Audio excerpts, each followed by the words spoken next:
So that's where I think that, like, so Bregman's got a video out that talks about I don't hit off the tee, which awesome. I mean, yeah.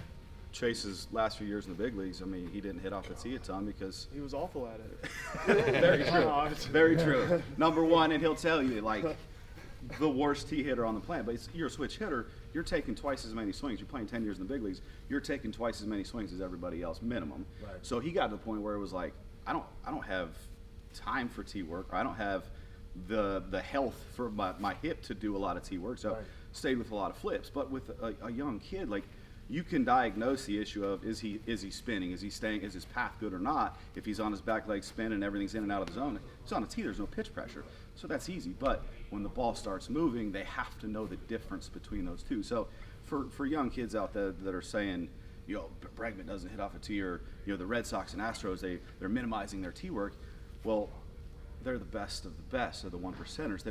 They've done their. Well, they're tee not work. learning a new movement. Exactly. Well, they're trying not to create bad habits. Yeah, and we were also talking last night. We were up for hours talking about it, saying that what a tee allows guys to do is it's called uninstructed learning. And there's not for the people at home that are watching this, I hope they know that it's really important to come and understand how your body moves in space and why you're struggling with the things you do, because it's hard to see yourself when you're inside the frame. Like, it's easier to see the picture. Like, when you're looking at a picture, if I'm inside the frame, it's easier for him to tell me, like, no, dude, you think you're doing that, but you're not. I'm watching you. And I know my goal here is to see you shine on a baseball field. It's not because I'm trying to promote my hitting philosophy. It's because I want to see you hit seeds, and I want to see you have fun, right? But it's uninstructed learning is that you're supposed to, we go to these guys, we get the information, and that's not it. Then you go take this stuff, and you go work on it yourself, and you figure it out on your own.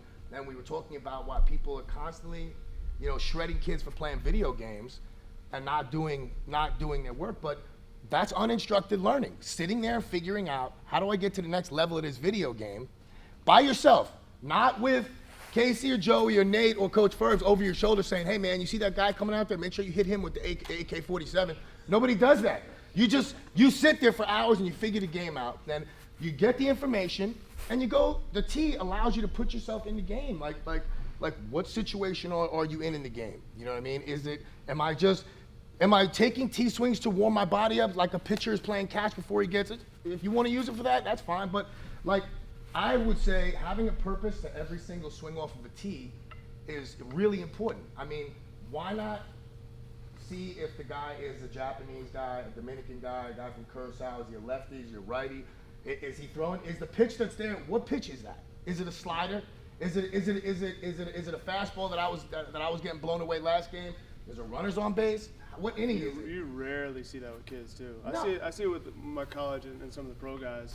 And that's what we try and tell them is like, listen, like you're in the seventh. You have to like, be. you know, and all we see is that's why we very rarely, I'll be honest, we very rarely go game swings off the tee. We focus on a movement. Right. You know, that's what we're teaching off the tee is a new motor skill. Kind of once you understand how to hit as far as just what your body needs to do, it doesn't have to be a baseball, it could be one kind of swing. We have to rearrange that. It would be like getting in your car and doing something backwards. So you get in the car and you say you normally get in, you shut the door, you put your seatbelt on, put the keys in, you turn it. Well, now I want you to go out there, I want you to get in your car, leave the door open, put the keys in, put the seatbelt on, shut the door, then crank it. We're rearranging stuff. They already understand how to swing. They've been coached out of it somewhere. Yeah. And it could be watching TV, it could be something they've been coached out of. We just have to rearrange. And here's the hard part too. Like, so for as a hitting guy, the hardest part for me is to shut up. Like, stop talking, because number one, we have a parent. A lot of times we have a parent sitting there that, like, you're instructing my kid, like, and until they understand how we build a swing or how we develop a player, like, they want feedback, they want information. And so, like, for me, sometimes I've got to step back and I'll have to ask a kid, hey, what'd you feel there? Like, was timing there? What'd you feel your path was? To get them to start holding themselves accountable for it. Because if I sit there and tell them over and over again what they did wrong, that doesn't stick. Realistically, you should coach yourself out of a job. That's it. That's it. So you two guys have heard me say that a lot, and one of the analogies I use is, as a coach, I want to be like a soft ankle brace, not a wheelchair. if I'm doing everything for you, if you have to rely on me for every piece of information, I'm not doing my job. I'm information to give you to be your own coach. So that way you're in the, like, if I'm doing my job, like you said, you don't need me. Get to the root of the problem. Right. Where did it stem from? If Right. you can't find out why that happened and work backwards to that, then you're not there yet. And tell me in your words. Exactly. Don't Yes. sound like Yeah. me. Give me Use your your answer. language. Give me Use your your answer. language. Put it this way, and I want to make sure this is a key point. I wanted to make sure that I've been thinking about for a while. I was talking to Casey about it, and the reason why that these guys are successful with how they approach hitting and teaching guys, developing players, is it's the communication part of it that has been lost. And he was just talking about not telling you what to do every single time. And I had a conversation with a lot of people that are fighting the data-driven stuff. They're scared of data, and there's too much data and there's too much analytics. And then the other guys over here that are considered old school guys. First of all, I don't believe in new school and old school, because that would indicate that there would have to be some day somewhere where, like, a black line where, like, I woke up in 2003 and it was like, it's new school now. Like, everybody's doing different swings. It's not. It was an adaptation over time of guys learning new information. And with the data and analytics, I want to make sure that I have a good analogy, I believe, because I was watching this movie called Ford versus Ferrari, okay? And I don't know if you guys have seen it, but basically, Henry Ford wanted to build a Ford that was going to beat Enzo Ferrari, okay, in the Le Mans, who'd been blowing everybody away for like 7 years, right? So they had Christian Bale played this crazy, wild race car driver. Matt Damon was this guy, Carroll Shelby, the guy that made the Shelby. So they gave him an unlimited amount of money. They said, we're going to build a car that's 220 miles an hour, and we need a guy that's crazy enough and good enough to be able to control this, right? So what happened was when they were building this car and giving the directions to the driver, right? So the way that hitters, when we talk about, like, I want to hit, and you're talking about, compare it to driving a car, right? The things that he's worried about when he's hitting a baseball, when we're hitting, are the gas pedal, the brake, when we're driving, a steering wheel, maybe a radio, a AC, maybe a side view mirror, right? That's like that's the basic stuff we need when we're driving. Data and analytics, right? A lot of guys that are just driven on that are worried about things like oil pressure, turning radius, like fuse boxes, things that we know make the car work, but we don't necessarily need them to say what it is. So these guys, the mechanics that were working on this Ford, they were hitting coaches for this driver. They were there to basically explain to him and tell him what to expect when he was driving this car.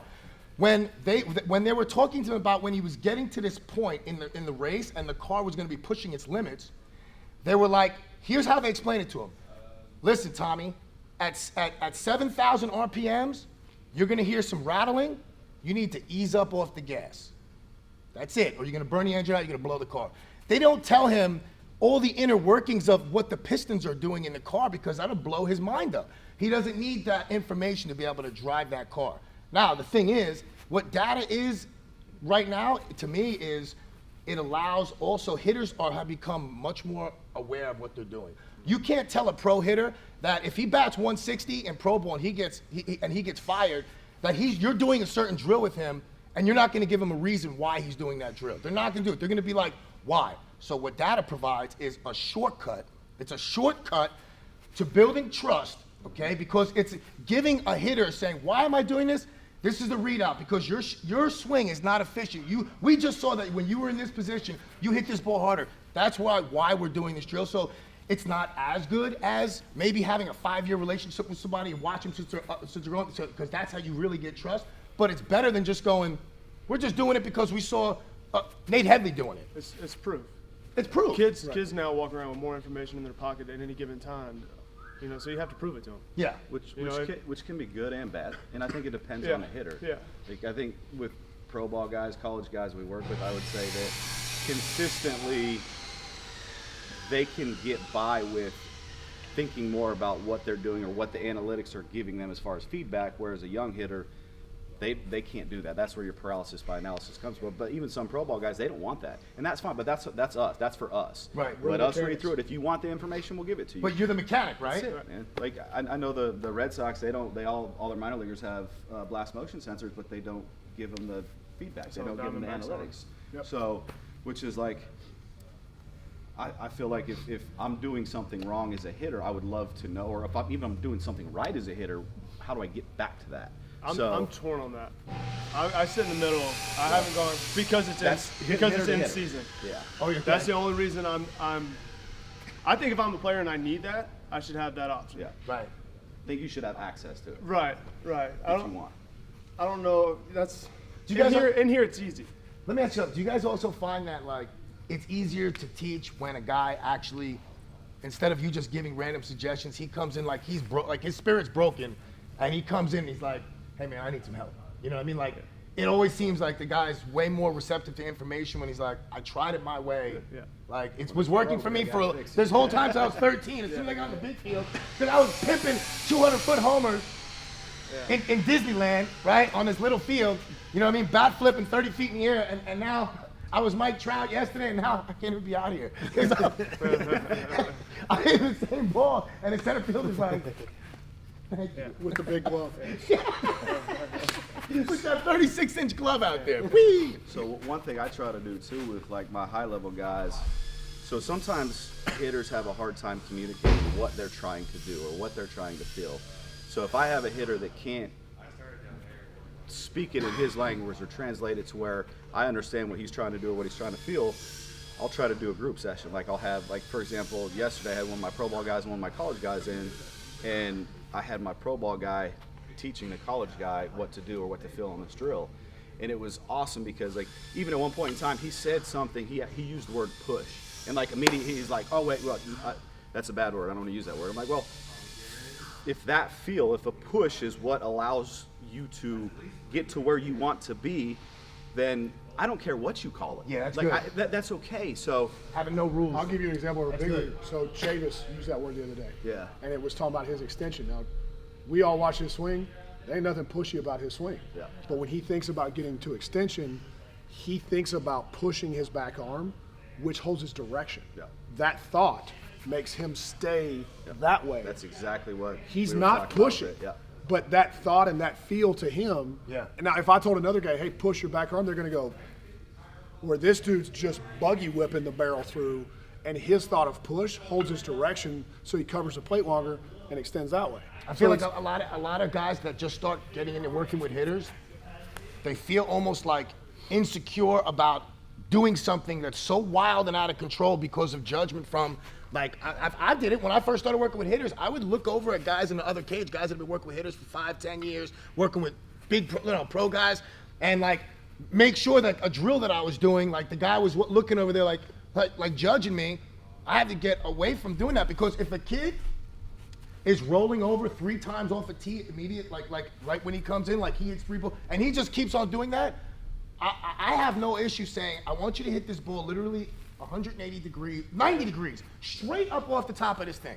And where a lot of guys, I think they go, well, you can't tell somebody to do that. Why? Because what is going to happen, and you'll see it quite often, I've done it a bunch of times when guys are doing this, you tell them, their hands will automatically, and I'm saying, yeah, try to do it, all of a sudden, rocket, absolute rocket, and then you don't just keep going. You say, okay, like let's figure that out. Like there has to be something to that. You know what I mean? And but if you're not okay with telling somebody to do something just because it goes against your philosophy, I think We you box call yourself it in. getting weird. Yep. Get weird. Yeah, let's get weird there. You exaggerate Hit a it. fly ball to the catcher, whatever. It could be the opposite. Yeah. I want you to try and hit this ball right here. I told a kid, depending on who it is. I told a kid in New York this weekend, he was really pushy, like this way. I mean, a big, strong kid, and was just like literally pushing his hands out of his barrel. I told him I wanted him to get so long behind him that he tried to hit the catcher with his arms as he swung, like he was swinging a golf club. Next swing, missile, because the reality of it doesn't matter, right? What you're saying, right, is not as important as what you're trying to get him to feel. Yeah. And if you try to make small adjustments in a player that doesn't have body awareness, it doesn't happen. Right. They have to make a giant mental change. And I'll ask guys, I showed a guy on video, it was when me and you were hitting with one of the pro guys. It was, okay, where do you feel like how far do you feel like your hands are separating? He was like, I feel like my arms are doing this. And his hands were going like this. Like literally like 2 inches. Right. And he felt like both arms were reached back as far as they could possibly go. And he's like, there's no physical way that that's possible. He's like, that's not possible. I'm like, bro, the video's right here. Yeah. Minor adjustments take major fields. They Right. do. And this is where your analytics come in. Yeah. You prove it. Like, listen, here's what you did. Here's your result. Right. Like, this works. This plays. This plays at 7:05. Even if it feels weird, it plays. And John, let me get back. Like, that's where the argument, okay, with like Pujols and A-Rod and all the guys that do this, okay? In their like, fields. They're saying, hey, their we thought, this, yeah. In their this, thought, yeah. yeah, great, like, great, that's fine. But if you literally do that, no, you're not gonna hit the ball. Right. Right? But I know in my swing, as soon as I thought try to elevate the ball like intentionally with my swing, I would disconnect and lose it. So what I've seen so much is the reason that like swing down, stay above the ball has worked for some hitters is, and what it did for me is it made me connect high. So now when I go to fire, my hands turn and connect high and they stay there, where other guys, they think swing down and their hands push straight down and they're like this. So it doesn't matter what the feel is if it works for you. Which that also is going back to the communication part of it. Lance Wheeler always says that. He says, if we're not talking the same language, so if you take 10 different hitters, and I've done it before, and you give them a piece of paper and tell them, right, stay back. What does stay back mean to you? Everybody. One's gonna say, let the ball travel. One's gonna say, don't come off my back leg. One's gonna say, keep my hands back. One's gonna keep my weight back. And nobody's gonna be, so if I'm thinking one way and you're thinking what tilt or posture means to me, and you say that to a kid, he has no idea what you're talking about, it doesn't matter. But like those thinking patterns, like what you were saying about like, if you're trained to think a certain way, every single time I do this, you get a kid and he comes in and you're like, okay, so, you know, what pitches do you have struggle with? What pitches do you like? What's your favorite location? Are you okay, cool? And you're like, all right, so what are we doing with this ball that's right here in the middle of the plate? What do you want to do with that? He's like, oh man, like hit it right back up the middle, back in the cage, like hit it right back up the middle. I'm like, okay, but like, how many times have you taken a ball that's right down the middle and deposited over the left center field fence and just hit an absolute drop the bomb? It's what depth we're making contact is going to determine the direction of the ball flight. You don't have to do anything. And we were also saying, look, Casey, if you step in there for a sec, check this out. Another thing we were talking about, why guys in the Northeast get that tunnel vision. Guys don't realize that this, right? And so we're always working like this. This is where third base, the line comes off the back of the plate. So this is the third base line. So if he smokes a ball, whatever, in BP or whatever, and he literally hits it right here as hard as he possibly can, like, It's a bomb. yeah, and most, Down but the middle line. But it looks bad in the cage. it But looks it's- bad, and most coaches, and that's why I say most coaches, first of all, I probably add to the problem because all those mixtapes that I do are guys hitting balls up the middle in the cage. Why? Because I don't want to have to deal with 18 million trolls. So go ahead, man. You want to see line drives up the middle? That's fine. What happens in a game? Well, the quote from JD Martinez. I saw a quote on social media the other day. He was like, I had to ask myself, why is my perfect swing a single up the middle? Right. What, like, My perfect so swing if I should be- get my best swing, I do everything perfect. Line drive I'm up gonna the hit a middle. line drive 170 feet back up the middle. Like, how am I gonna play this game very long? Right. I'm slow, right? I'm not doing anything. I do that. I'm probably gonna get thrown out from center field. Right. Okay. So it's understanding like, yeah, we're hitting in a controlled environment, but you have to be more aware, and that's where technology comes in. Right. That's where the hit tracks and the Rapsodos and all that, they show you what's really going on, and you have to kind of remove that tunnel vision. Like, look, if I hit a ball right here, Right. that's a homer. Right. That's not a pop. You ask kids like, oh, a what was that? pop-up. Oh, it was a pop. Well, I didn't feel like I hit that ball very good. Bro, that's the hardest ball you hit all day. Right. And that's the other thing is what the technology does is they have no awareness of what it's supposed to feel like. They'll swing easy and catch a ball out front. They feel like they didn't do anything, and they're like, oh, I didn't hit that very good. It is because they didn't feel the effort. They're used to like this. They think that's a strong swing. It's like, bro, that was 95. Right. Those other balls you were hitting were 87.